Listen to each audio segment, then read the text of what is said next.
अस्सलामुअलैकुम रहमतुल्लाहि वबरकातुहू।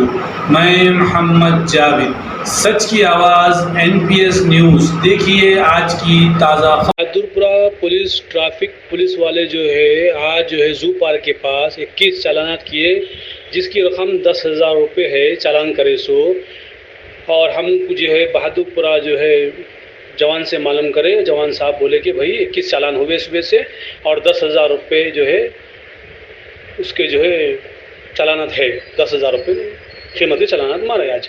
और तमाम जो है आवाम से गुजारिश की जाती है कि आप तमाम पेपर्स हेलमेट लगाकर चले, क्योंकि पूरे शहर में चेकिंग चल रही है। हेलमेट होना है, आपके RC होना है, लाइसेंस होना है, जो समझे ना। 2 व्हीलर, 4 व्हीलर, 6 व्हीलर और जो है 4 व्हीलर को जो है ओवरलोड का चालान 400 रुपये हो रहा, 6 व्हीलर को ओवरलोड का चालान 1200 रुपये हो रहा, समझे ना। तो इस तरीके से चालान हो रहे बहादुरपुरा लिमिट के अंदर। तो आप लोग जो है थोड़ा सा अपने को जो है इम्प्रूवमेंट करने के लिए हेलमेट वगैरह लगा के लिए बड़ी मेहरबानी। NPS news bureau report Mohammad Javed.